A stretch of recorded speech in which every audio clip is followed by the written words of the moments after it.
Hey guys, what's going on? Jeremy Rochford here. I hope that you had a very Merry Christmas, and I would like to take just a few moments to share with you a little insight that I have about our most timely and most celebrated calls to action, and that is the New Year's resolution. And for me, I have this, you know, two-sided opinion on it, because on one hand, I love the hope and promise that a New Year's resolution can bring, but on the other hand, I've seen far too often there is absolutely no plan behind that emotion.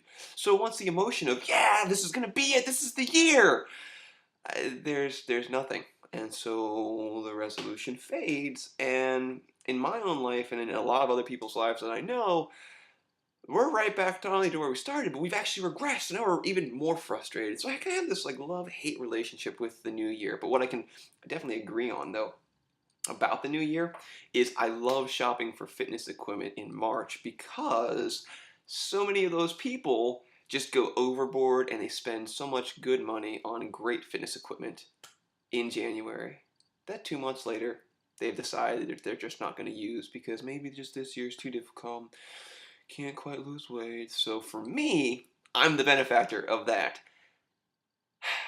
But that also kind of breaks my heart because a lot of those same people are the people that I do life with. I mean, those are the people that I see at church every Sunday, and those are the people I, share a Bible study with, or maybe I see them at small group.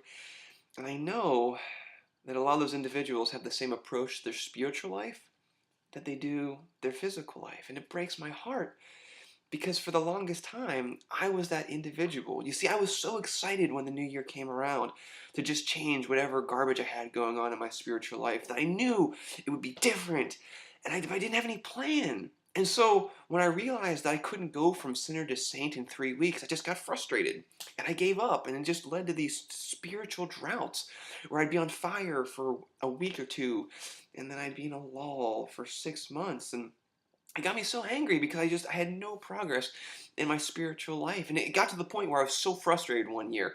I just said, you know what, I'm done. I am not going to have any resolutions this year. Nope. No New Year's resolutions for this guy. What I'm going to do is I am going to try to live each day better than the last.